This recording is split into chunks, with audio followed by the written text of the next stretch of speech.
It's time for two. It's time for two. It's time for two. It's time for two. Hola Javier. Hola, buenas tardes. ¿Cómo estamos? Muy bien. Gracias por estar aquí, por haber venido hasta aquí para hablar conmigo. Gracias a ti por entrevistarme, que era una cosa que me hacía ilusión. Gracias. Voy a empezar citando una pequeña frase tuya de un texto que me has mandado para introducirte. Dices, soy oncólogo, soy también médico naturista. Dejé de usar la quimioterapia y me vi obligado a dejar el sistema hospitalario porque no se me permitía poder estar en él, como oncólogo, si no practicaba esta terapia. Como médico, Javier, ¿se os obliga a tratar a los pacientes de una determinada manera? Sí, hay unos protocolos que hay que cumplir y en oncología específicamente la mayoría de los tratamientos son la quimioterapia y yo, pues como explico ahí, pues me vi en la tesitura de que no me gustaba la quimioterapia por diferentes razones, que si eso ya las comentaremos. Y que si no usas quimioterapia no puedes ser oncólogo. Yo quería seguir tratando pacientes de cáncer desde otros afrontamientos, otros puntos de vista, y no fue posible. No se te permitió. No es que no se permita, es que es la forma de trabajar que está ahora mismo aceptada en oncología médica. ¿Y observas que esos protocolos que aplicáis curan y ayudan a la gente? En oncología hay pacientes que se curan, Sí. pero la mayoría de estos pacientes que se curan son con los tratamientos principales, que es la cirugía, principalmente. O sea, la cirugía y luego está la es un buen oncología tratamiento. médica, sí, la cirugía tiene resultados buenos. Tiene resultados buenos. Buenos, aceptables y Aceptables. bastante... oncología médica es principalmente la quimioterapia y el tratamiento clínico, y principalmente la mayoría de tus pacientes son ya con metástasis considerados incurables. Entonces, como oncólogo médico ves muy pocos que se curen, salvo los pacientes que no han hecho más que una quimioterapia adyuvante y que los ves en revisiones, como he dicho antes. Sí. La mayoría del trabajo clínico en el hospital, los ingresados Sí. y en las consultas son pacientes paliativos. Entonces, la mayoría de lo que ves son pacientes que no se van a curar. Tú me has dicho en alguna ocasión que más que un médico te sentías un quimioterapeuta. Explícanos. Sí, es que en oncología, aunque es una palabra que no gusta, que llamemos a la gente así, quimioterapeutas, a los oncólogos, pero básicamente la labor que hacemos es la quimioterapia. Hay otras labores como es pues la medicina paliativa, el tratamiento del enfermo que está muy grave, en situación muy grave, el diagnóstico, pero la mayoría del trabajo es poner quimioterapia. ¿Y nos puedes contar un poco qué es la quimioterapia? ¿Cómo la vive el paciente? ¿Qué efectos le produce? ¿O si consideras que es un tratamiento? Bueno, la quimioterapia se llaman tratamientos citostáticos, son unos tratamientos que son inespecíficos, actúan en todas las células, actúan más en las células que se están reproduciendo, que están dividiéndose, por eso tiene efectos secundarios en tejidos cuya división es rápida, como las mucosas digestivas, el pelo, lo que todos sabemos de la quimioterapia. Es un tratamiento para mí muy tóxico. En ciertas ocasiones pienso que es como matar moscas a cañonazos. ¿Os enseñan lo que es el cáncer en la universidad? Hombre, algo nos enseñan. El tema es que no sabemos científicamente, no tenemos una idea muy clara de lo que es el cáncer. O sea, yo, como sabía que me ibas a hacer esta pregunta, pues he estado mirando en internet el otro día, pues en las páginas más relevantes de oncología, la americana y la española, Y en todas pone lo mismo que pone en los libros, en las introducciones. El cáncer es una enfermedad por células que se reproducen de una forma alocada y no controlada, y poco más, que influyen los genes, y no se sabe nada más del cáncer, no se sabe por qué se produce realmente, cuál es la causa inicial, y no se sabe, por ejemplo, por qué está aumentando de esta manera. Yo diría que es exponencial, no lo sé exactamente, pero que está aumentando muchísimo el cáncer. O sea, de unas décadas aquí, pues no sé si en los años 60, 70, no sé si eran 1 de cada 20 y tantas personas, ahora estamos en 1 de cada 3, creo, que vamos a padecer cáncer. 1 de cada 3 personas vamos a padecer Sí, no cáncer. sé si eran 3 o 4, creo que es 1 de cada 3 personas vamos a padecer cáncer y 1 de cada 4 vamos a fallecer en esta década. La cosa está aumentando. Estudias medicina en Madrid, creo, y terminas en Zaragoza, haces la residencia en Zaragoza, luego con los años te haces cargo de un servicio de oncología en Lanzarote, creo. Sí, no un servicio exactamente, es una sección de oncología en el servicio de medicina interna. Esto fue en el 2000, hacia el 2000, 2001.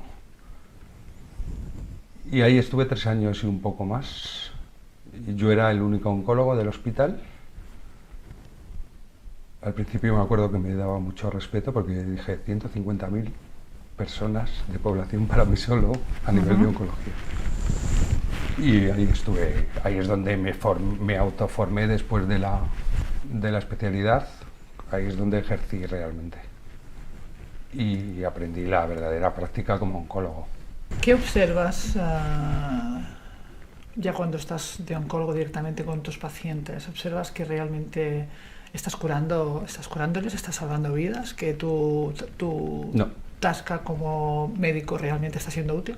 La principal frustración viene de ahí, ¿Qué que es ocurre? que prácticamente nadie, porque tenemos 2 tipos de pacientes, los que se tratan con cirugía principalmente y suelen llevar quimioterapia y estos se curan, que los ves en revisiones de vez en cuando, pues los ves poco, y la mayoría de los pacientes que ves son paliativos, en oncología médica me refiero. ¿Qué significa en oncología Pues paliativos cuando le llamáis? Pues pacientes que no se pueden curar con los tratamientos O sea que ya de que disponemos. de alguna manera se etiquetan de entrada según las analíticas que les hacéis. Sí, según la Pues- extensión del cáncer, hay hasta cierto punto se consideran pacientes curables Sí. y a partir de ahí se consideran pacientes paliativos. Y esto se dice así tal cual al paciente, ¿no? ¿Cómo vives eso? Se le va explicando poco a poco para que comprenda que lo suyo no tiene cura. No se les dice de entrada tan claramente, ¿no? Pero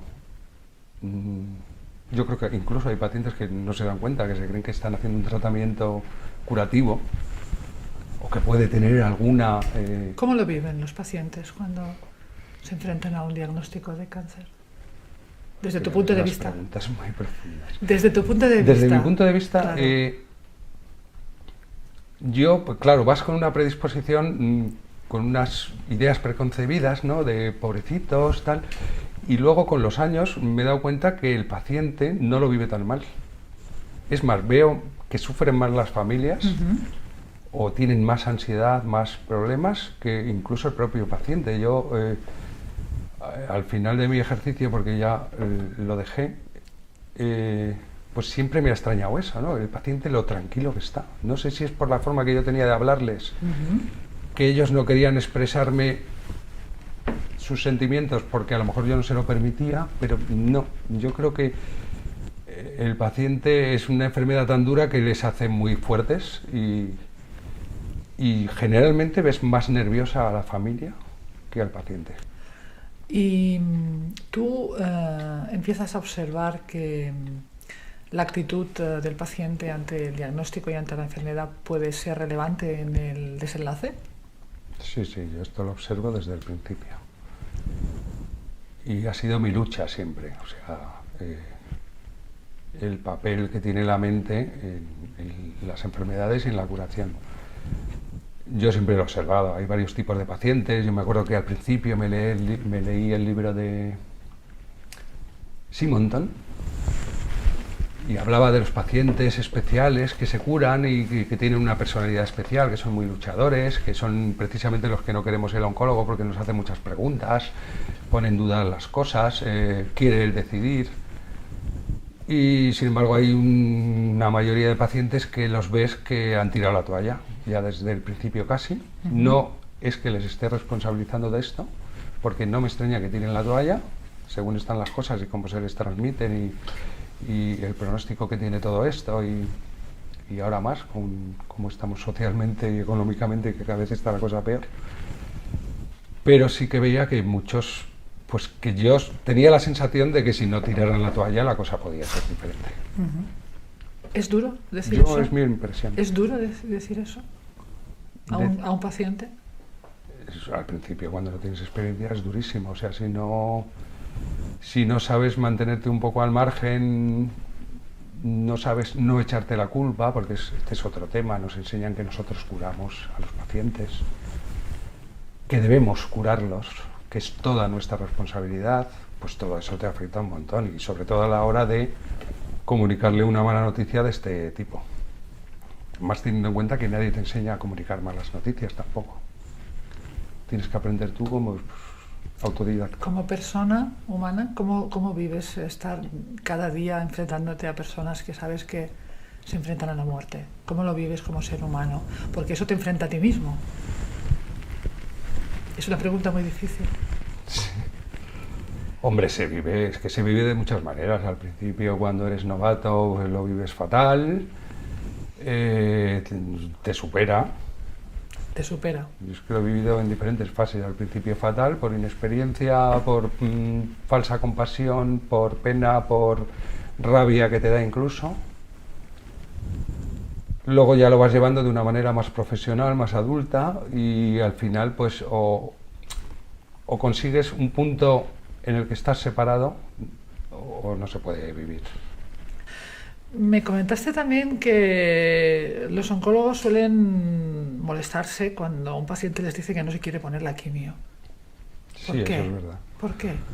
No todos. ¿Por qué? Porque ahí entra nuestro ego, entra nuestro orgullo, entra eso que te comentaba antes de que nos enseñan que nosotros somos los que curamos. Le quitamos cualquier responsabilidad o intervención al paciente. El paciente lo que haga da exactamente igual. Entonces nosotros somos los responsables absolutos del tratamiento y de la evolución y de todo. Entra también el tema de que creemos que es lo único que se debe hacer, que es lo único que hay y que no todo lo demás son tonterías. Por un lado es miedo del propio oncólogo, decir es que como no se ponga el tratamiento va a ir fatal. Por otro lado es tu orgullo, de decir está desconfiando de mí. Lo digo porque yo estaba en esa tesitura también. Y por otro lado es dogmatismo y por otro lado yo creo que es prepotencia. O sea, el paciente es el último que decide. De hecho, tiene que firmar un consentimiento informado. Mi sensación es que esto está cambiando en los últimos años, que ya los oncólogos son más respetuosos, ya no están tan obsesionados con ciertos tratamientos paliativos y a veces le dicen al paciente, bueno, pues muy bien y ya está, por cosas que me han comentado pacientes míos de ahora, que me han dejado extrañado, decir, joder, pues están las cosas cambiando, afortunadamente. ¿Tú rompes con todo esto en un momento dado porque no te sientes a gusto? ¿Cuándo aparecen las dudas de que realmente estés haciendo algo correcto o que debas continuar por este camino? ¿Qué ocurre? ¿Qué pasa? Hombre, yo veía que era todo muy duro y poco efectivo, pero no tenía dudas. Hasta que empiezo con la medicina alternativa y empiezo a ver otra forma de tratar a los pacientes y sobre todo empiezo a tener informaciones de gente que se trata de otra manera y de gente incluso que se cura y que a mí me parecía extrañísimo que se curaran. Y ahí empiezo a tener mis dudas serias. Pero lo que más me motiva es cuando conozco la medicina psicosomática o la medicina de Hammer, que se llama Nueva Medicina. Recuerdo que una una enfermera, no era una enfermera, era una profesora de yoga. Una enfermera fue la que me pasó una revista Discovery Salud como si se tratara de material de contrabando, allí en el hospital, toma, léete esto. Y ya eso me extrañó, digo, ¿y por qué me lo pasa así? Si es una revista que venden en los kioscos. Se vendía muy poquito, pero ya se vendía en los kioscos. Y luego esta chica, esta profesora de yoga, me pasó unas cintas del doctor Moriano, de una charla que dio bastante larga explicando la medicina de Hammer. Y ahí fue cuando lo conocí por primera vez. Entonces me compré un librito pequeño, me lo empecé a leer. Y lo que te decía de que fue un proceso de años hasta que me lo pude creer del todo. O sea, yo he calculado casi 10 años en salir de la programación que tenía. O sea, por eso antes me daba mucha rabia, ahora veo que intentar convencer a un oncólogo de estas cosas, si yo he tardado 10 años, que ya hacía meditación, que ya tenía una visión espiritual de las cosas, que ya siempre he creído en la medicina cuerpo-mente, me leía todos los libros que pillaba, todo lo que pillaba de psicosomática, y me ha costado 10 años porque yo llevaba un adoctrinamiento universitario y hospitalario. Pues imagínate una persona que es racional, que ha estado siempre en su punto de vista, pues les puede costar hasta 15. ¿Y esto lo podías compartir con alguien del mundo médico, enfermeras, médicos? ¿Podías esta revista la podías yo aquí pasar en Lanzarote pues muchos? hablaba pues con 3 o 4 personas que creían estas cosas, pues 3 o 4 amigos que había en Lanzarote. Peor fue cuando volví. Y aquí no podía hablar más que con los compañeros de medicina alternativa cuando iba a la consulta y ya está. Es un tema que se lleva mal. Pero si tú has tenido... No te comprenden. No te comprenden. Pero si tú has tenido acceso a tanta información, porque además está súper disponible hoy en día con Internet, ¿no es posible que también haya muchos médicos que también hayan tenido acceso, que se lo estén estudiando por su cuenta, que lo estén viendo y que realmente no se atrevan a compartirlo más abiertamente? ¿Tú crees o no? ¿O realmente crees que realmente la programación está ahí muy fuerte? Yo creo que realmente hay pocos médicos que lleguen a acceder a la información. No porque no se pueda, sino porque cuando una persona no está preparada no le llegan las cosas. Sí que pienso que debe haber alguno que conoce cosas y le es superior a su concepción de las cosas y de ahí no pasa. Y a lo mejor ni lo comenta, pero sí que a lo mejor creen. Pues yo ahora, por decir un ejemplo, me acuerdo del patólogo que había allí en Lanzarote, que sí que se le veía que tenía interés y me hablaba, oye, que hay más de una teoría del cáncer, no solo hay una, hay 5, hay 4, no sé. Pero siempre es difícil. No son tantos los que tienen acceso porque no les llega, porque hasta que no estás preparado no te llega algo, eso lo tengo clarísimo. Y una vez que te llega es muy difícil cambiar el chip. ¿Hay miedo? Yo no sé si hay miedo, yo sí que tenía mucho miedo a mí salirme de la norma. Me comentaste, por ejemplo, en algún momento que estuviste recetando Renoven, que luego hablamos de los tratamientos estos, que tenías miedo de que tus jefes descubrieran que estabas recetando esas cosas, ¿no? Cuéntame un poco esto. Sí, en realidad es así. Yo sabía que no estaba bien visto en lo convencional. Bueno, de hecho, por mi experiencia, como me han tratado los compañeros cuando ya era acupuntor años antes. Entonces sí que me acuerdo que a 2 o 3 pacientes les mandé el Renoven, porque lo conocí también en esos años. Es que esos años ahí conocí muchas cosas. Y a uno no se le ocurrió otra cosa que ponerlo encima de la mesilla del hospital cuando estaba ingresado. Y yo, claro, le dije, por favor, no pongas eso en la mesilla. Pero claro, quedaba muy raro porque él pensaría, este oncólogo que me ha mandado esto, ahora me dice que no se vea. Entonces tampoco quería alterar mucho al paciente, pero le dije, no, es mejor que no lo vean. Le digo igual, el paciente, yo creo que no me entendió porque diría, ¿qué me está diciendo? Y sí que creo que eso influyó en luego el trato posterior que he tenido. O sea, yo creo que eso fue un dato más, el hecho de que se dieran cuenta de que yo mandé Renoven a 3 o 4. Digo de los que vi en Lanzarote en el hospital.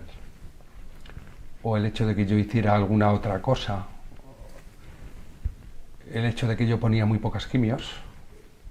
Yo intentaba siempre poner la menor dosis de quimio posible dentro de la medicina basada en la evidencia.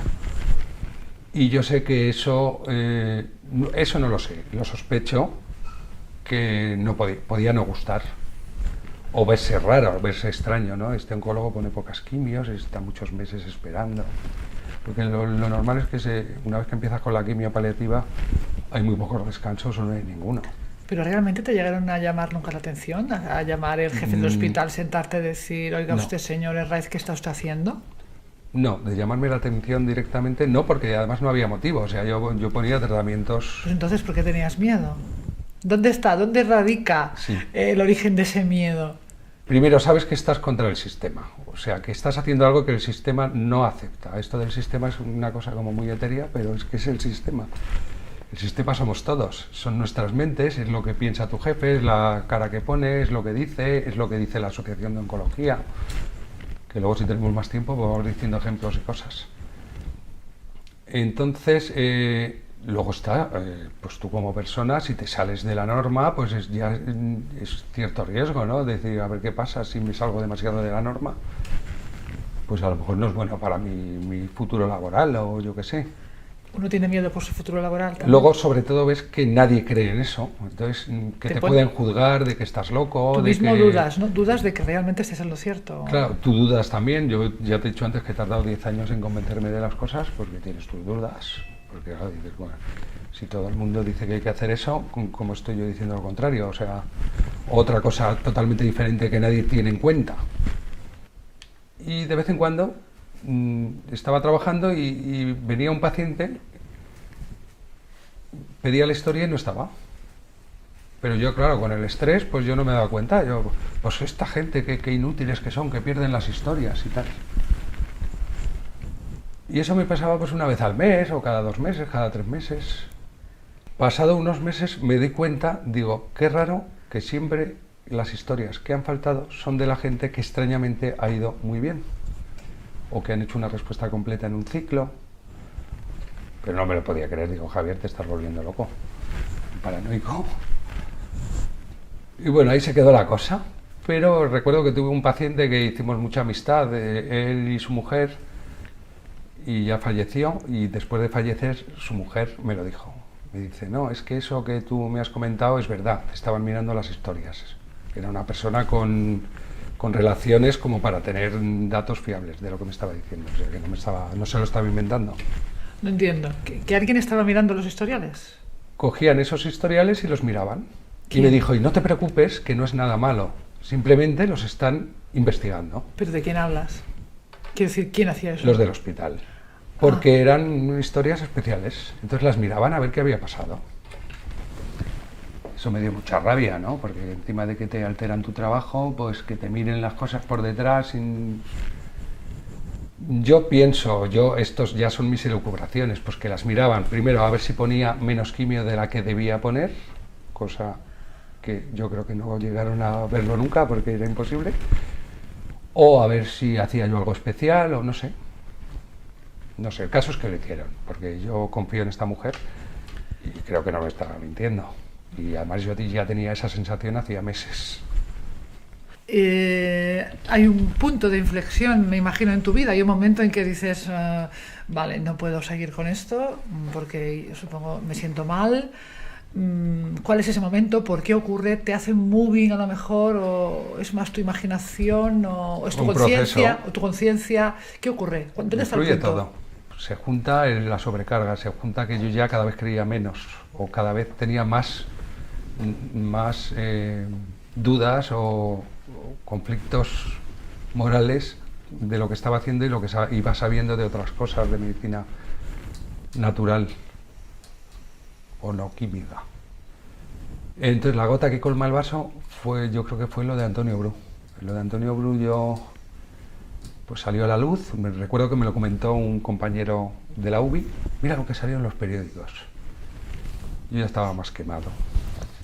Entonces lo veo, tratamiento con GCSF, paciente respuesta completa, y le dije, no le van a dejar. Y me dijo, ¿pero qué dices? ¿Qué dices eso? Porque ellos ni te entienden. ¿Pero por qué dices eso? Ya verás cómo no lo van a dejar. Y ahí se quedó la cosa. Efectivamente, en pocas semanas se dejó de hablar del tema y yo ya estaba demasiado estresado con estos temas, un poco paranoide, encima yo era alternativo. También te enfadas porque dices, pero ¿por qué no dejan hacer esto? Se podía hacer como tratamiento de uso compasivo, que se llama. Que fue cuando yo hablé con Bru y él me decía, nada, tú por uso compasivo ponlo si es la única opción y vamos viendo. Que no hay ningún problema legal, se puede poner. Y yo ahí sí que sientes miedo, dices, te estás enfrentando al sistema, porque si todo el sistema se ha puesto en contra de algo. Las dos asociaciones hicieron un comunicado en contra de eso, de que no era científico, de que no se debía, de que no dar falsas esperanzas, de qué tal. ¿Qué asociaciones? La Sociedad Española de Oncología Médica y la Asociación Española contra el Cáncer. Entonces, claro, un oncólogo que ha visto dos comunicados de esas dos sociedades, pues si se quiere meter en ese fregado, lo lógico es que tenga miedo. Vamos, yo me sentía muy insegura, de decir, estoy yendo contra el sistema. El sistema no acepta esto por lo que sea. Y el oncólogo de allí, que no eran mis jefes, pero bueno, es el hospital superior, a los que yo cuando les llamaba a preguntar alguna duda, pues me atendían rápidamente y no me hacían mucho caso, como diciendo, búscate la vida, pues llamé para preguntar por un TAC de un paciente. Y antes ni siquiera de que preguntara, el oncólogo de allí me dijo, oye, ¿tú por qué has puesto este tratamiento de Antonio Bru? Yo lo había pautado, todavía no estaba puesto. Digo, no, es que yo no te llamo para eso, te llamo para preguntarte por un TAC que no llega. O una prueba, no sé si era un TAC o otra cosa. No, pero explícame por qué has puesto este tratamiento. Y digo, pues porque lo he creído conveniente.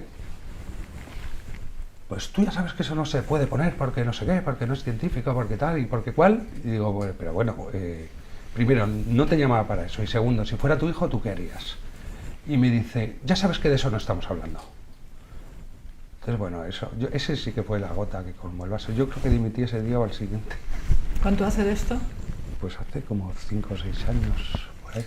Y te sumerges, supongo, 7. en una nueva manera de enfocar el cáncer, ¿no? Empiezas a Sí, entonces pensar me vengo que a Madrid, puedes hacer... estuve como un año sabático estudiando medicina bioenergética Ujú. con Fermín Moriano en su consulta como alumno residente. Estuve allí todo el año entero, yendo todas las mañanas, todos los días. Y luego pues empecé algún trabajillo porque ya necesitaba dinero en cosas varias, porque claro, si eres un oncólogo que lo ha dejado, que en la residencia has aprendido poco de medicina de urgencias y de medicina interna, porque en mi caso particular hay otros oncólogos que sí aprenden bastante, pues yo no me sentía ya capacitado ni para meterme a un servicio de urgencias o a una cosa un poquito más de responsabilidad. Entonces hacía trabajos de otro tipo. Al final, pues en lo que me sentía más seguro eran las residencias de ancianos, que además ahí veía algún paliativo de vez en cuando, y es lo que he hecho. Vayamos pues a hablar de los nuevos tratamientos que han ido apareciendo o que, bueno, no son tan nuevos porque muchos ya son bastante antiguos. Te voy a citar otra vez. Dices... ¿Te refieres a tratamientos no convencionales? No, bueno, sí, no oficiales o no convencionales. Ah, sí. Dices, cada vez hay más publicaciones para entender mejor la etipatogenia y la fisiopatología del cáncer que, extrañamente, no se están teniendo en cuenta. O sea, te preguntas por qué todos los tratamientos alternativos a la oficial que van apareciendo... No, ahí me refiero a informaciones oficiales, científicas. Incluso oficiales. Por ejemplo, Ajá. a mí me extrañó mucho cuando... Yo creo que en la carrera me lo nombraron una vez, pero muy de pasada y no me enteré. Volví a estudiar lo de Warburg hace unos años, Otto Warburg, que fue premio Nobel 2 veces, pues que no se le hubiera dado apenas importancia a la carrera. Y en ese párrafo me estoy refiriendo a los estudios de Heinrich Kremer, que ha escrito un libro que tengo aquí apuntado el título. La revolución silenciosa de la medicina del cáncer y del SIDA. Que es una recopilación de información científica y oficial.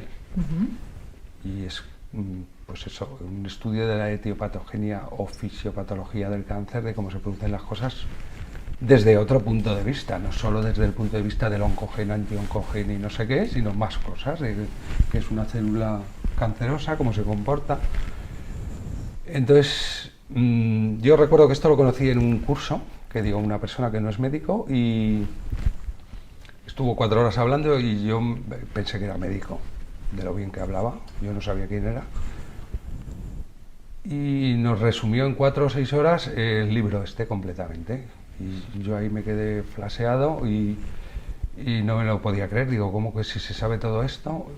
Y ahí me empezaron a cuadrar otras cosas, ¿no? No sé, yo creo que son cosas que los oncólogos no saben. Entonces yo les recomiendo que lean ese libro, La revolución silenciosa de la medicina del cáncer y del SIDA, de Heinrich Kremer. Es un señor que está todavía vivo, está dando cursos y es información oficial. En este párrafo que comentamos también hablas de Hammer, luego andaremos en la nueva medicina germánica, también hablas de Gaston Naessens, que no sé cómo se pronuncia, hablas de Reich, hablas de Juan Prada, hablas de Fernando Chacón, descubridor del Biovac. ¿Pero eso dónde lo leíste? ¿En el libro? En la declaración que me has mandado, creo. Una declaración. Hablas también de Máximo Sandín, biólogo. Sí, es que hay tantas hablas de René personas. Quintón, hablas de todas estas personas que han aportado tratamientos que además han dado buenos resultados y que Sí, en medicina hay muchos tratamientos que han ido muy bien y que se han dejado de hacer. Ahora, aunque no tiene mucho que ver con oncología, lo de René Quintón, que es el tratamiento con agua marina, yo lo veo súper interesante y súper importante y con un, vamos, que es lógico pensar que funciona así de bien, que no se refiere a enfermedades oncológicas, pero este hombre trataba otras cosas y me extrañó muchísimo que no me hubieran dado eso en medicina.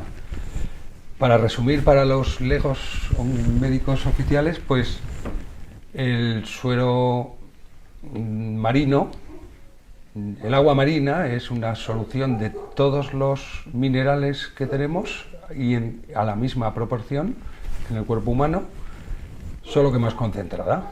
Entonces, viendo los resultados que tuvo este hombre, Quinton, mi sospecha es que si en vez de usar cloruro sódico al 0,9%, que es el suero fisiológico que usan en los hospitales, que es agua y sal de cloruro sódico, no sal marina, usáramos agua marina diluida al 0,9%,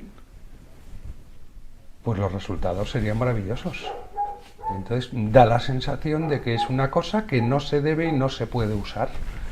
Y se olvida y se arrincona y nadie sabe de eso, en la carrera tampoco te hablan. Yo recomiendo a la gente, a los médicos, que se lean ese libro, El plasma de Quinton, creo que se llama. Y lo pueden encontrar en muchas librerías alternativas. No sé si en alguna librería médica lo encontrarán. De hecho, creo que tus pacientes actualmente, ya fuera de la medicina oficial, pacientes de cáncer también les aconsejas o les recetas que tomen agua de mar. ¿Es así? Sí. ¿Con qué Yo, intuición no es un tema que controle ahora, pero les estoy empezando a recetar que beban agua de mar diluida en 2/5, que es más o menos la proporción para hacer un suero fisiológico, pues para que me entiendas, como el que se toma un suero de estos que toman los deportistas. Y pues porque eso aumenta la mineralización del cuerpo, mejora la transmisión energética por electricidad, por tener más iones en el cuerpo. Sirve sobre todo para hidratar y limpiar el espacio intercelular de Pitchinger, que es otro tema olvidado en medicina, el cuidado del terreno. Y bueno, tiene muchísimas utilidades. Yo recomiendo a los médicos que se lean. Que investiguen por su cuenta. Que investiguen por su cuenta. ¿Quieres comentar algo más de esos tratamientos de estos autores que te he dicho, como Naessens o Reich? Gaston Naessens, en los años 50, que es el inventor del somatoscopio, pues este hombre ya tenía 2 tratamientos para el cáncer, el GN24 y el anablasto, que extrañamente se dejaron de usar y tenían resultados. Yo recomiendo a la gente que se informe un poco.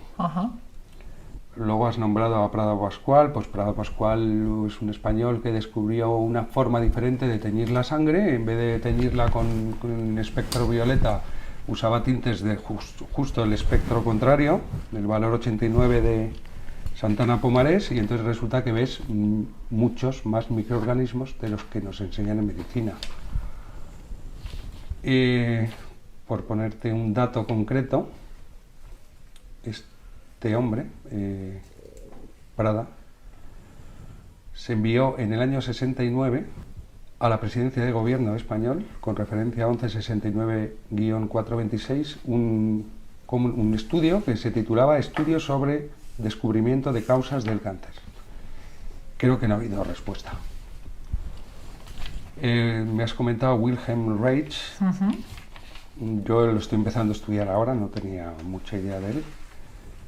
Y es básico en el cáncer, sobre todo en el tema de el sentido de la vida, la energía. También es básico para otras cosas médicas que él descubrió. Yo lo que recomiendo a los oncólogos es un libro que se llama La biopatía del cáncer, segundo tomo del descubrimiento del orgón. Se lo pueden bajar por internet, está en PDF. Ediciones Nueva Visión de Buenos Aires. No me puedo meter en detalles porque nos tiraríamos horas. Tenemos el tema del Biovac en España, de Fernando Chacón.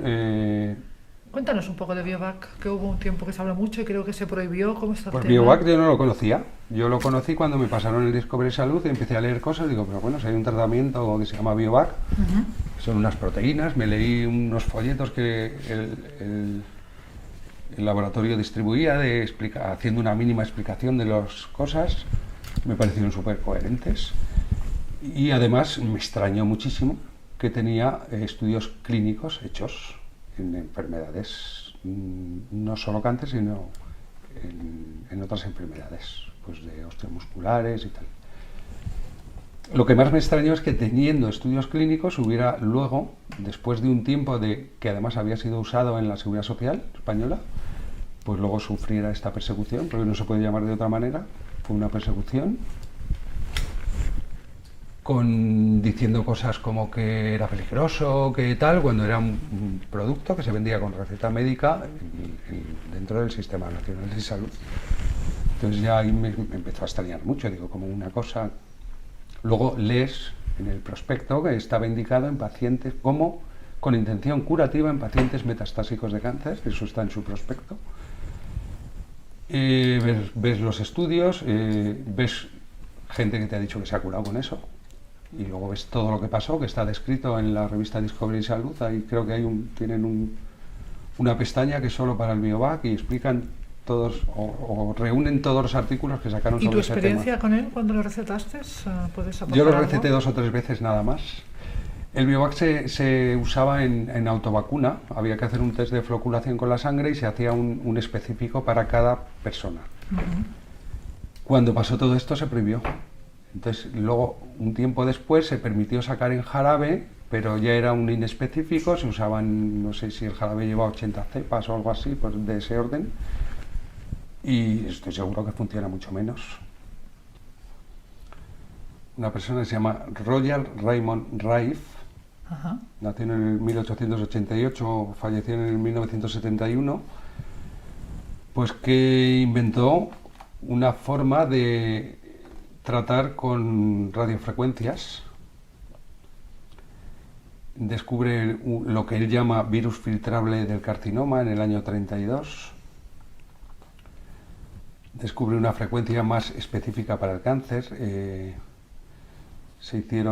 Hay un estudio, creo, más oficial que se hizo en una universidad con pocos pacientes y la mayoría fueron excesivamente, o sea, muy bien.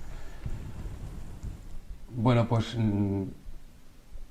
finalmente es despedido de la Fundación Internacional contra el Cáncer y ahí comienza otra persecución. Es que se puede llamar así, persecución, porque legal, política, y el tema pues se acabó olvidándose después de muchos años porque el hombre luchó mucho. Pero en internet pues tienen información de esto. La máquina ahora no la tenemos exacta porque creo que fue destruida, creo. No me acuerdo muy bien ahora. Hay una réplica de ella. Tratamientos con dietas, como la dieta Budwig, la que me comentabas antes de La de Gerson, Gerson. pues son tratamientos con muy naturales, muy blandos, muy... que resulta que hay gente que parece que se cura. Y te lo dicen por aquí, y por donde investigas encuentras por lo menos... ¿cómo se llama esto? Datos de personas particulares que se han curado simplemente haciendo esos tratamientos. Dicloroacetato es un tratamiento que se usa en enfermedades mitocondriales, que también puede ser muy útil en el cáncer según los datos que hay. También se ha dejado de profundizar en el tema.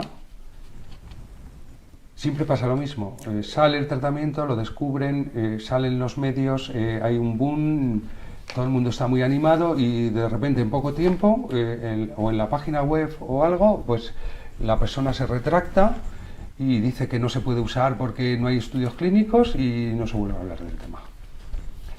Lo del dicloroacetato yo creo que es muy importante porque, por lo que te he comentado antes de los estudios de Kremer,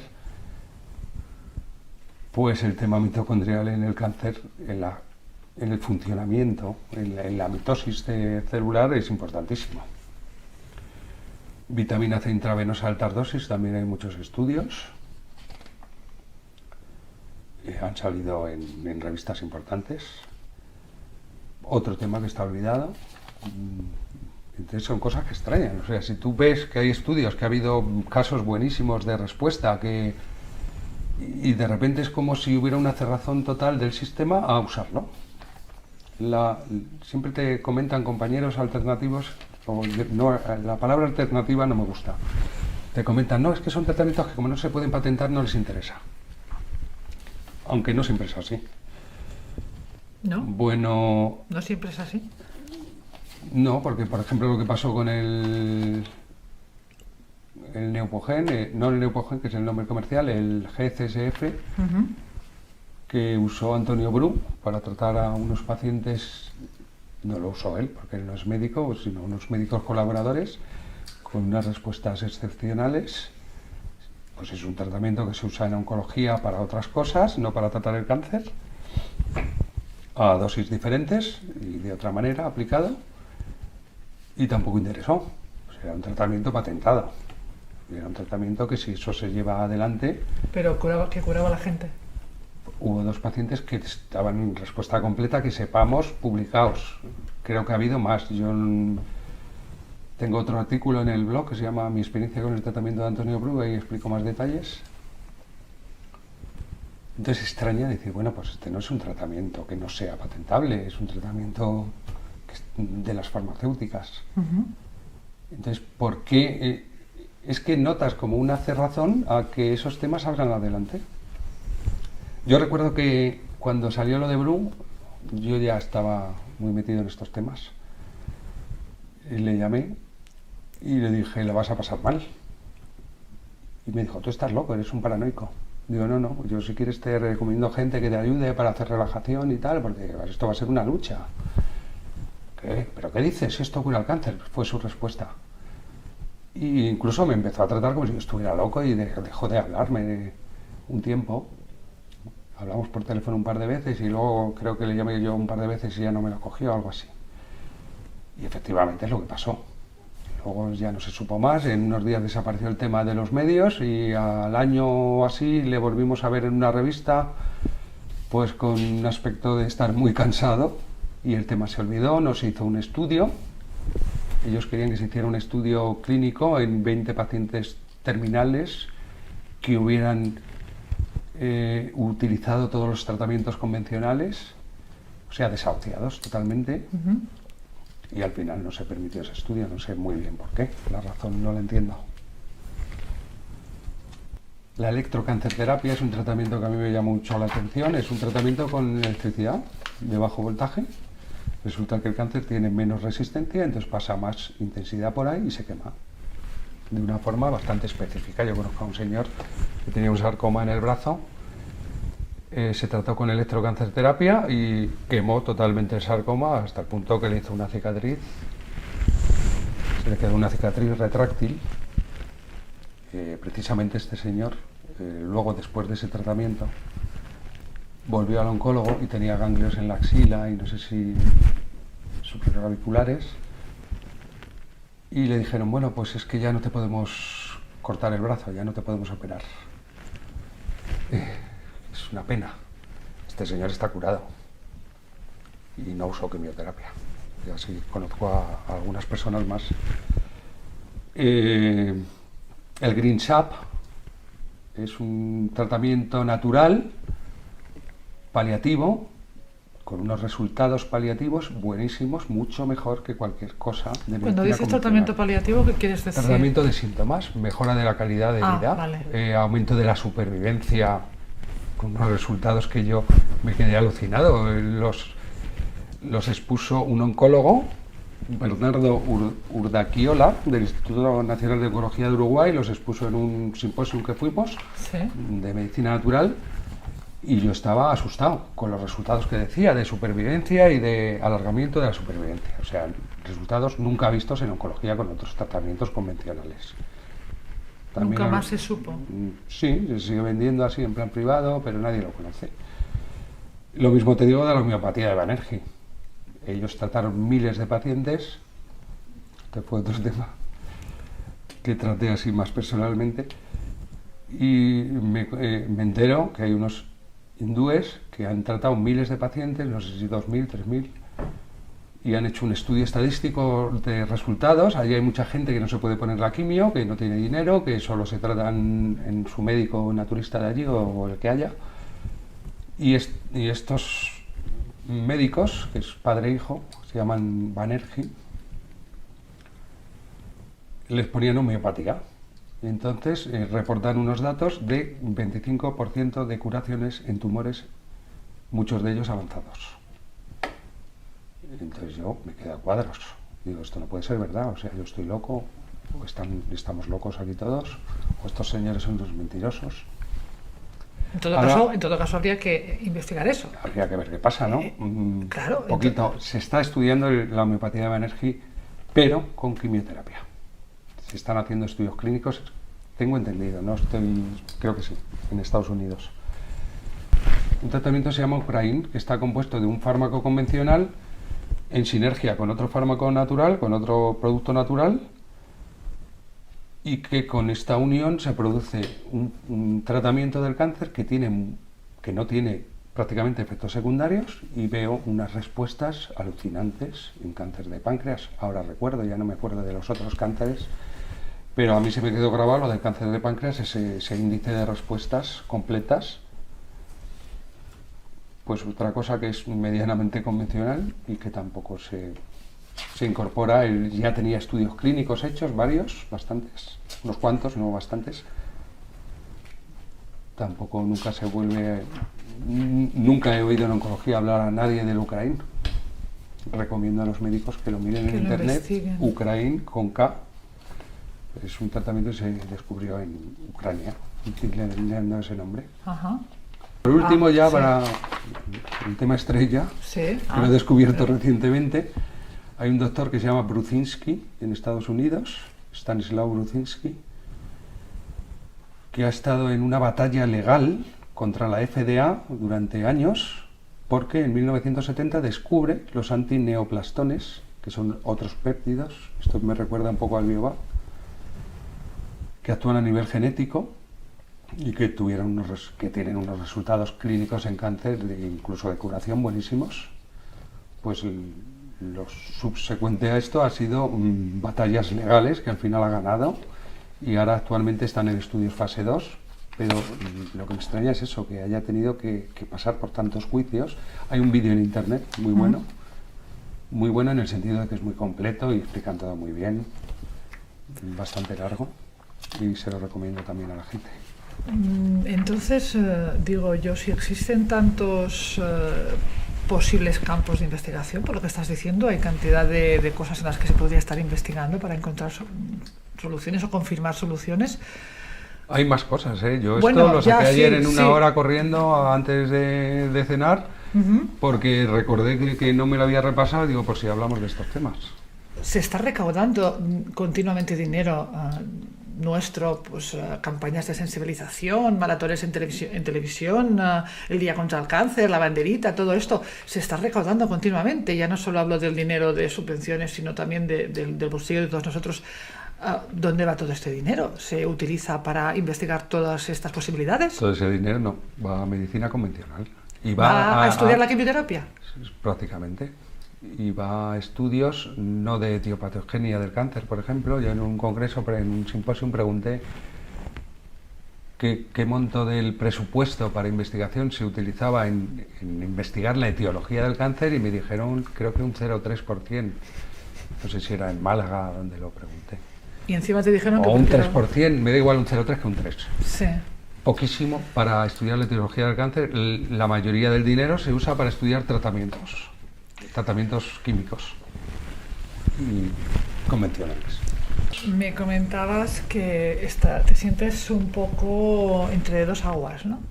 No te sientes ni del mundo de antes ni de ahora, ¿no? Como que no te acepta. Sí. ¿Qué ese sentimiento es ese?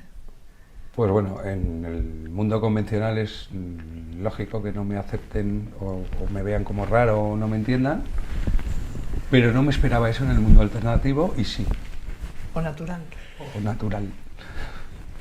Porque, claro, los médicos naturistas se encuentran que yo, es la sensación que tengo, he notado como reparos, yo creo que es porque soy oncólogo, porque soy médico. No sé, no me he sentido... Yo pensaba que el mundo de la medicina natural te iba a acoger, ¿no? Ya que estamos intentando que se promocione esto, que no se acepta y tal. No, es lo mismo, hay mucho individualismo, cada uno va a lo suyo, cada uno tiene su sistema, hay gente que lo ha pasado muy mal, y entonces ya no están como para... Echar un cable. Para echar un cable, demasiado con su supervivencia tienen cada uno, pero que no me lo esperaba, o sea... Es curioso que dices que un poco cada uno va a su estilo, ¿no? En cambio tú abogas, en lo que he leído tuyo, hablas de una medicina integrativa, o incluso de una oncología integrativa. ¿A qué te estás refiriendo? Pues oncología integrativa sería aquella que, usando cualquier tipo de tratamiento, convencional o no convencional, científico o no científico, que esto hay que ponerlo entre comillas porque nos daría para hablar en otra entrevista, oriental o occidental, químico, homeopático o de cualquier otro tipo, usando los tratamientos que mejor respuesta tuvieran, complementariamente unos con otros, siempre y cuando unos no sean contrarios a los efectos de los otros, pues eso sería una medicina integrativa. Usar todos los conocimientos de medicina que tenemos, de las medicinas ancestrales, medicinas naturales y medicina científica, como hacen en China, por ejemplo. En China la gente estudia medicina occidental y medicina china, y las complementan perfectamente. Y hacen... O sea, allí estudian también la medicina occidental y la china propia. Y la medicina china se pone en los hospitales, y los médicos chinos, la mayoría al final aprenden medicina occidental porque son complementarias y porque ellos no tienen ese rechazo hacia la otra medicina, como nosotros sí tenemos a la suya. Tu visión actual sobre el tema de las enfermedades o cómo curarlas, y que llama más la atención de tus escritos, es que comentas continuamente que el remedio externo no existe. Entonces, ¿qué quieres decir con esto? Es una pregunta muy amplia. No.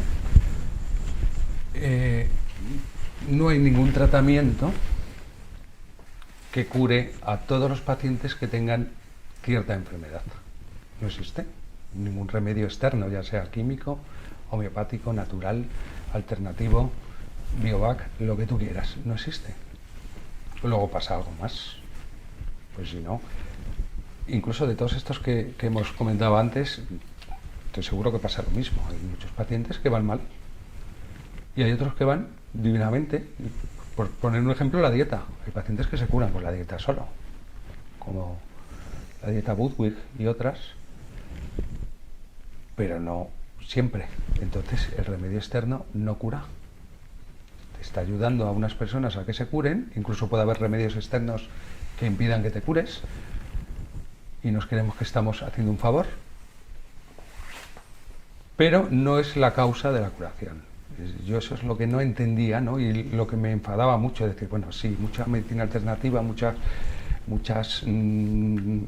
resultados muy buenos según quién y cómo, porque tampoco te puedes fiar de todas las informaciones que hay, pero aquí no hay nada que realmente cure. Hay pacientes que se curan y hay pacientes que no se curan. Por eso yo digo que el remedio externo no cura. Esto lo he entendido con la medicina de Hammer. Hasta entonces nunca lo podía entender. Yo pienso que el que se cura es el paciente, y los procesos etiológicos tanto de la enfermedad como de la curación, las causas reales, no tienen nada que ver con nada externo, en la mayoría de los casos, salvo tumores que son pues por radiaciones, por químicos, por alteraciones genéticas, que son pocos. Vale, ya que sacas el tema, hablemos de Hammer, hablemos de la nueva medicina germánica. Habrá gente que ya la conozca un poco, porque se ha Muy hablado poca bastante. gente. Poca gente, ¿sí? Incluso en el mundo no convencional, muy poca gente la conoce, y Sí. los que la conocen de una forma errónea, con ideas erróneas, o que han leído por internet, o que no se han enterado bien. Yo incluso cuando empecé a estudiarlo los primeros años tenía mis ideas erróneas, porque es difícil de comprender, es un cambio de concepción de las paradigma. cosas. Vale, pues explicarás un poco quién fue, y nos harás un pequeño resumen. Quiero introducir este tema con también un par de citas tuyas para Me tienes sorprendido con mis citas.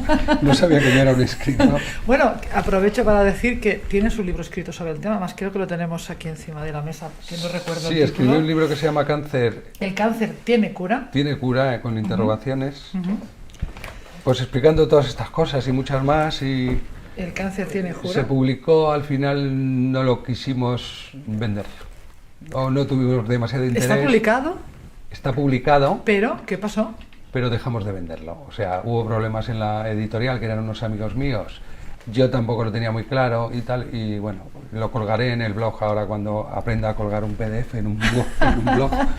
Y luego estás escribiendo otro libro, creo, del cual yo he leído quizás Sí, el principio, me porque gustaría me has acabar mandado un una libro que primera estoy escribiendo, llevo años, porque es que escribir un libro es dificilísimo. No me digas. Yo antes escribía fatal, ahora también supongo que escribo mal, pero si para un médico o para lo que yo había estudiado, pues es como meterme en otro tema que no tenía ¿Cómo ni se idea. llamará este nuevo libro? Pues no lo sé. Ah, Igual vale. Cáncer tiene cura 2, o mi experiencia, no sé, no tengo el título. Ok. Bien, te leo tus citas entonces. Definiendo la nueva medicina germánica, has dicho cosas como es un instrumento de crecimiento personal, más que una medicina, quiero decir. La curación solo depende del paciente y se da si resuelve los problemas que le llevaron a somatizar la enfermedad. Solo podemos utilizarla como complemento ineficaz del diagnóstico evolutivo del paciente, ya que nos obligan a trabajar incompletamente y casi a escondidas, pues esta nueva medicina está perseguida. Está perseguida. Ha estado perseguida, su descubridor ha estado perseguido, incluso ha estado en la cárcel unos años. ¿Quién fue Hammer? ¿Quién es, perdón, Hammer? Hammer es un médico alemán, especialidad en medicina interna, es también teólogo. Él le pasó una cosa, que falleció su hijo por una forma No, te no natural. llegaba la foto del hijo, Este es el hijo de que la Hammer. tenemos aquí. Bueno, al hijo de Hammer de un tiro le hirieron gravemente, estuvo unos meses enfermo hasta que falleció. Entonces esto les ocurrió de repente, y a él le extrañó mucho que poco después él hizo un cáncer de testículo, y su mujer creo que de mama. Ahora mismo no estoy Sí, de seguro. mamá.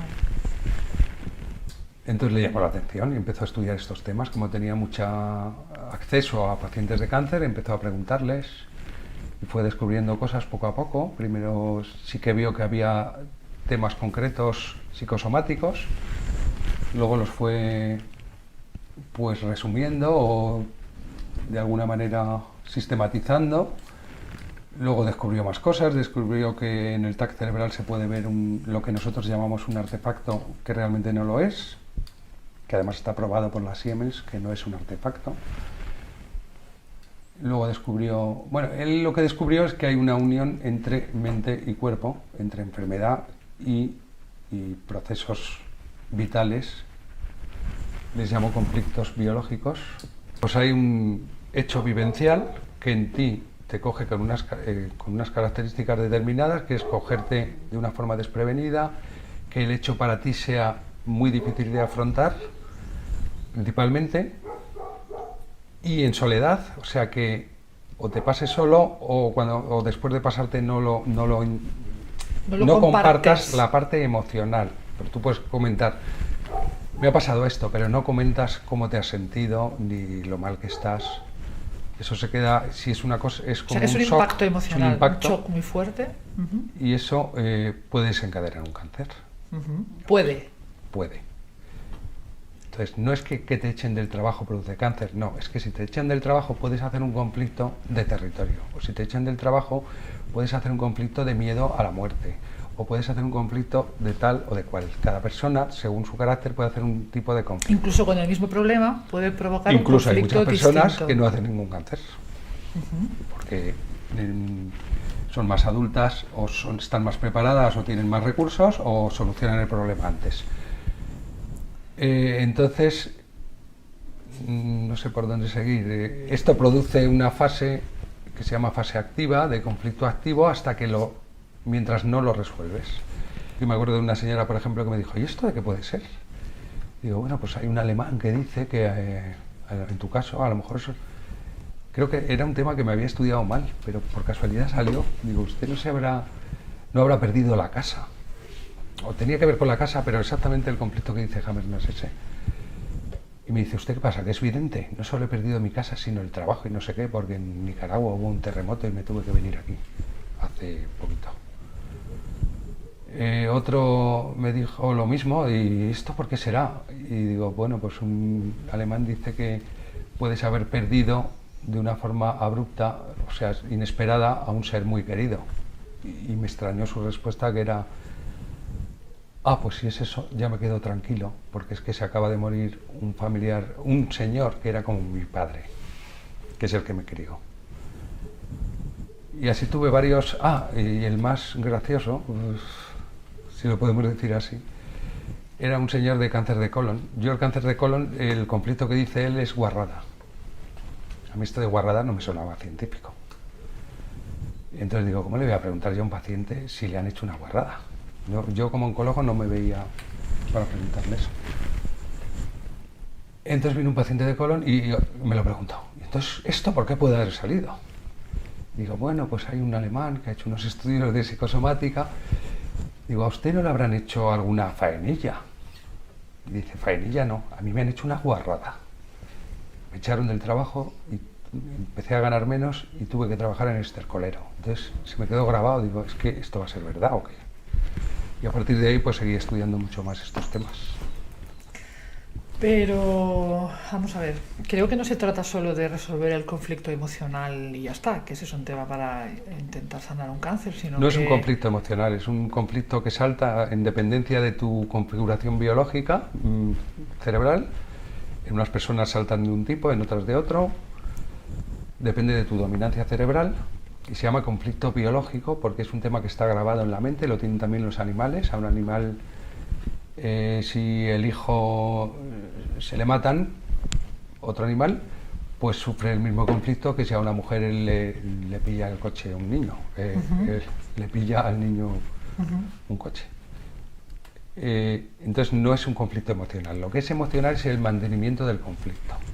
Ya. La solución del conflicto requiere que el paciente lo sienta emocionalmente, además lo sienta como, pues eso, como que fue una cosa muy fuerte para él. Es una cosa, se puede solucionar en minutos o en segundos si tú llegas a esa catarsis. Yo recuerdo una señora que junté cabos ahí rápidamente en la consulta porque no teníamos mucho tiempo. Digo, pues debe ser zurda o diestra, no me acuerdo ahora, o cáncer de mama tal, esto, lo otro, no tiene hijos. Y a mí solo me salía que podía ser o de hijos o de madre. Y mi primera pregunta intuitiva fue, ¿tú hubieras querido tener hijos? Y en ese momento hizo como una catarsis, se puso a llorar, puso al marido verde, le echaba la culpa al marido, porque él tampoco tenía la culpa al pobre, y era su tema. Su tema es que tenía un conflicto de, no sé si era de preocupación o de separación, pero causado por no poder tener hijos. Esto es la resolución del conflicto, que puede ser instantánea, sí. Luego puede recidivar o no. Pero después de esa solución, en dependencia de la duración que ha tenido el conflicto en sí, pues la fase de solución, que es la siguiente fase, pues puede ser también peligrosa. Hay unos síntomas vegetativos y de otro tipo que hay que tener cuidado con ellos. Entonces, no es simplemente resolver el conflicto. Cuando resuelves el conflicto, la curación es mental o biológico-mental, pero todavía no hay curación física ni cerebral. Dentro de la segunda fase hay un momento en que hay curación física y cerebral, se llama crisis epileptoide, y a partir de ahí ya sí que podemos hablar de que ya no hay riesgo prácticamente y estás en la convalecencia ya. Y esto puede ocurrir en cualquier tipo de cáncer. ¿La medicina germánica sirve solo para el cáncer o es aplicable a cualquier tipo de enfermedad? Se usa en todas las enfermedades. Ajá. O sea, describe prácticamente todas las enfermedades, no solo el cáncer. Por eso Hammer habla de cáncer y enfermedades, aunque equivalentes, porque él lo empezó a estudiar para el cáncer, pero se dio cuenta que todas las enfermedades son lo mismo, porque lo que en esta medicina llamábamos, que ahora ya ni eso, enfermedades frías y enfermedades calientes, son estas dos fases de las que habla Hammer. Las frías están en la primera fase y las calientes en la segunda, que es una forma de nombrar las cosas que ya no se hace así en medicina. Ya no hablamos de enfermedades frías y calientes, pero hace unas décadas sí se clasificaban así. Hay un país en el que parece que la tasa relacionada con el cáncer no es comparable a la tasa de otros países. Estoy hablando de Israel.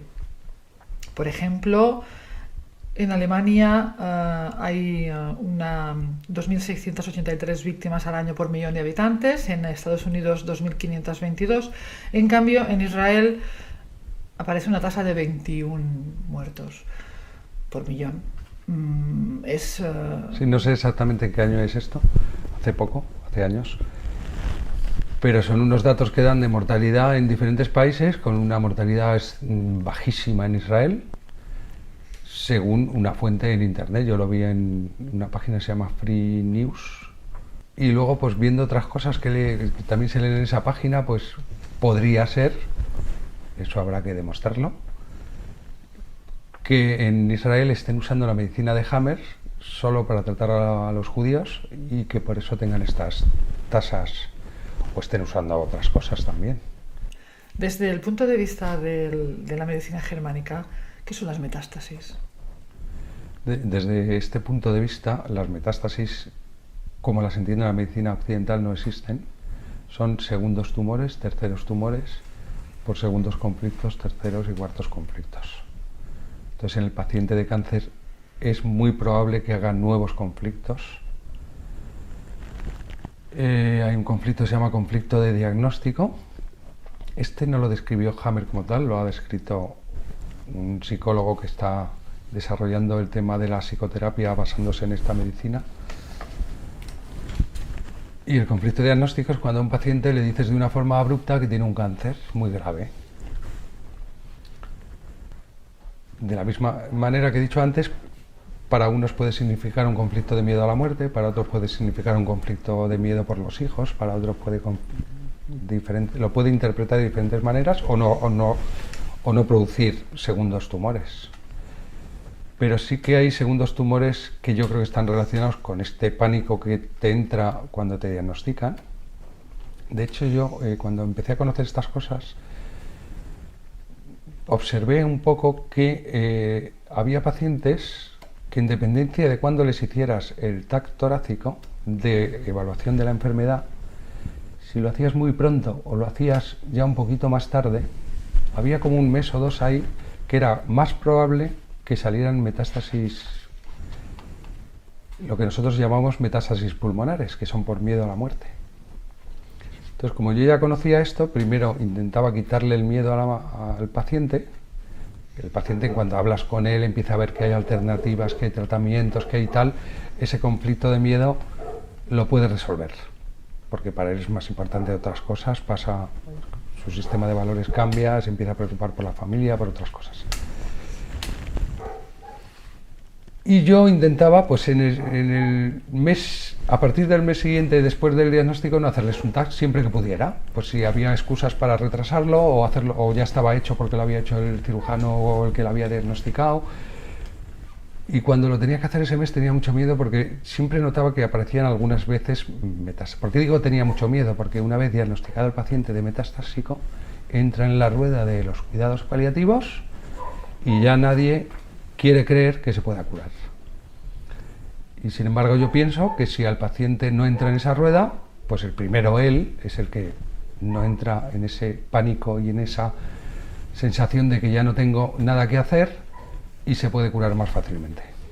O sea, estás diciendo que las metástasis quizás aparecen porque el paciente entra en una rueda de miedos. Las metástasis son otros conflictos derivados del diagnóstico o de tus vivencias a partir del diagnóstico. Entonces, las metástasis más frecuentes son pulmón, que es miedo a la muerte, el adenocarcinoma, no los epidermoides, hígado, que es que tiene que ver mucho con incapacidad para poder nutrirse adecuadamente, pero también tiene que ver con el dinero. Es un tema un poco más inconsciente, más biológico, más difícil de controlar y más grave. Por eso, más difícil de solucionar. Pero hay muchas otras, por ejemplo, las mujeres de cáncer de mama, problemas de autoestima por desfiguración en el tórax, por eso las óseas que vemos son más frecuentes en costillas que otros tumores, porque tiene que ver con tórax. O lo que sí esta medicina no considera que son metástasis, las cerebrales. Las cerebrales son un proceso paralelo que aparece en el cáncer y en cada tipo de cáncer aparece en una localización, si aparece como lo que nosotros entendemos por metástasis, porque hay veces que no se ven o que se cogen en un momento que ya no se ven. Entonces, como ejemplo, en los de mama son en cerebelo. Y yo recuerdo que antes de estudiar esta medicina ya me extrañó, qué raro que ya he visto varias pacientes de mama con metástasis en cerebelo y no veo esas metástasis en otros pacientes. Entonces son detalles que vas juntando y que te van convenciendo, ¿no? Entonces metástasis en esta medicina no existe, son segundos tumores y es un tema yo creo que muy importante porque implica un empeoramiento del pronóstico muy importante y que si tiene que ver con estos temas habría que afrontarlo de otra manera, más preventivos, y que para mí es necesario que primero la forma de transmitir al paciente el pronóstico no sea como se hace, primeramente porque los mismos oncólogos creen que tiene que tener ese pronóstico tan nefasto. Mira, te pongo un ejemplo. Yo tenía una paciente de cáncer de mama, tumores óseos o metástasis óseas, se trató convencionalmente, y pasaron unos meses o un año o dos y estaba todo parado. Las metástasis óseas se habían recalcificado, ella no había tenido nada en esos últimos meses y me dijo que si podía viajar a la península, le dije que sí, volvió, me hizo un regalo y a los 15 días falleció de metástasis hepáticas múltiples. Yo no entendía nada. Yo en esa época ya me estaba empezando a creer a Hammer y digo, bueno, esto igual es mentira todo, porque estas cosas tan raras que pasan. A los 2 meses vi al marido por los pasillos y le dije, mira, yo de lo que pasó con tu mujer, yo creía que sabía cosas, pero ahí ya me quedé cao. Digo, no tengo ni idea por qué pasó y de esa manera.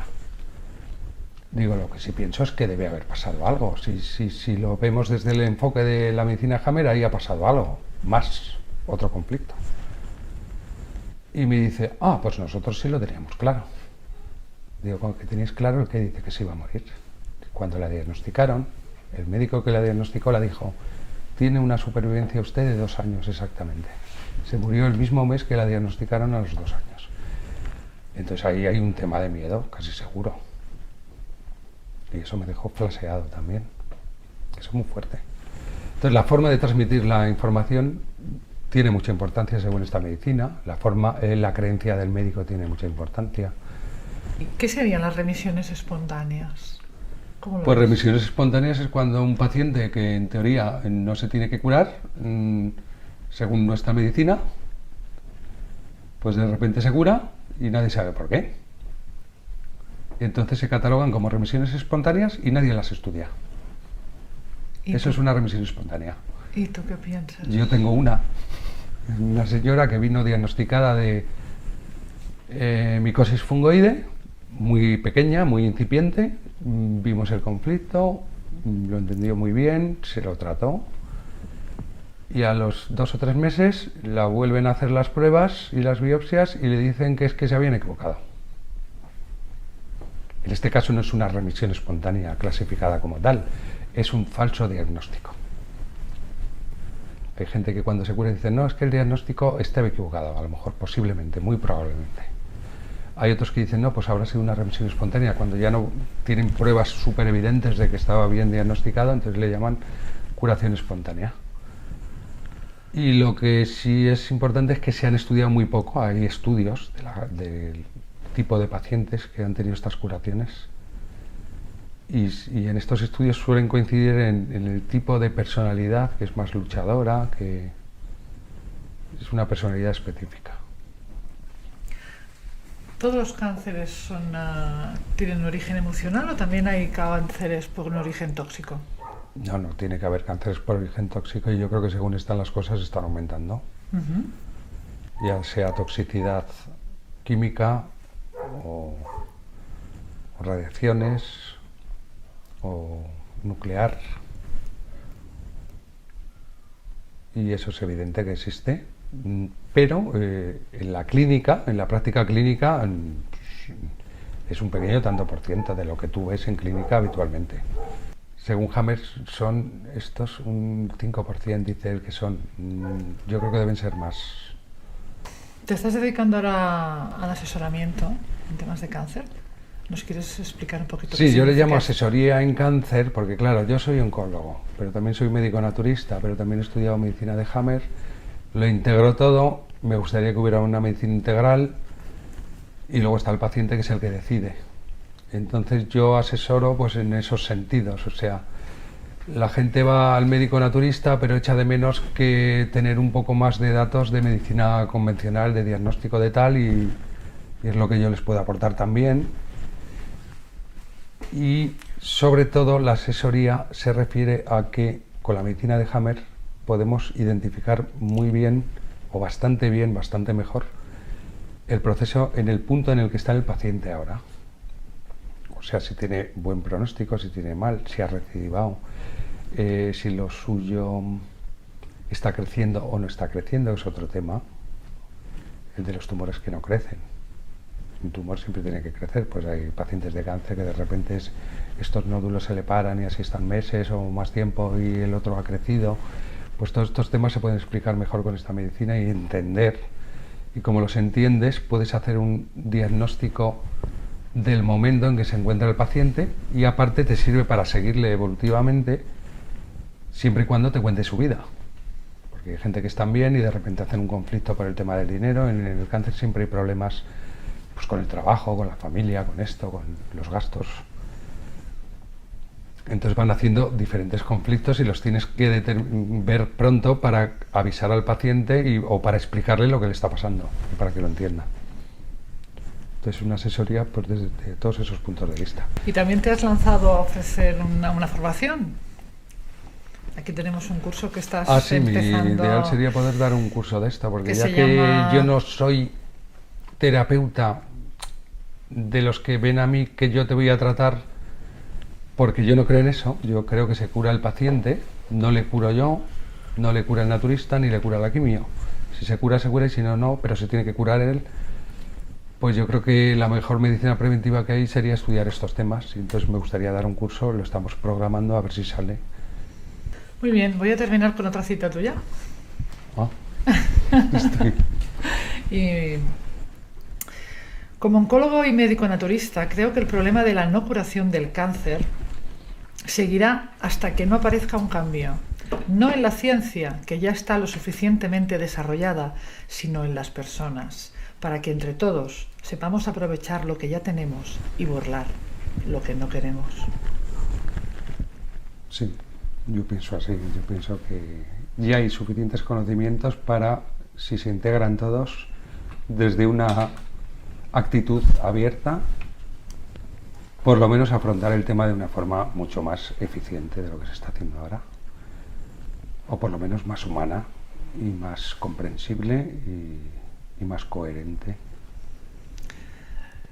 Para que se dé esto, hablas de unas circunstancias que tienen que darse, una apertura mental, un descarte del remedio externo, reservándolos para intoxicaciones y traumatismos, crear un nuevo sistema universitario, informar al paciente de lo que realmente sabemos sin maquillarlo, elección libre del paciente de la opción terapéutica y admitir que ni el médico ni la medicina curan, que solo existen pacientes que se curan.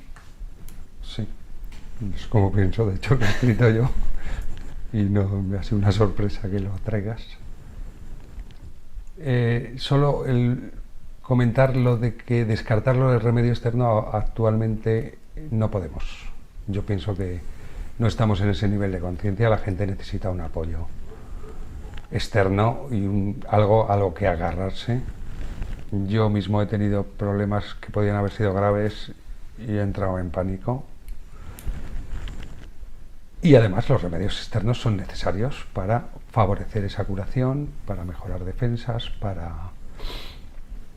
principalmente para eso, para O sea que apoyar. básicamente estamos hablando de un nivel de conciencia.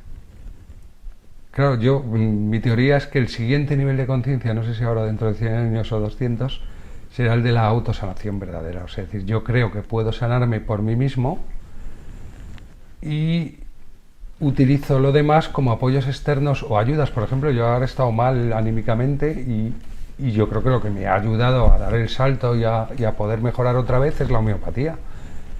Porque yo estaba muy mal, entonces decía, como siga así voy a tener que tomar fármacos porque voy a estar peor todavía. Entonces la homeopatía me ha servido, no es que me haya curado, es que me ha dado el empujón energético necesario y a lo mejor se han dado también otras circunstancias vivenciales que entre todo y yo, mis conocimientos previos y cómo afrontar el tema de otra manera, y no he necesitado fármacos. Al final es autosanación también porque tú eres el responsable de lo que te está pasando, sabes, entiendes más cosas las cosas por qué te pasan y utilizas el remedio externo como ayuda, como apoyo externo o como empuje, no sé cómo llamarlo.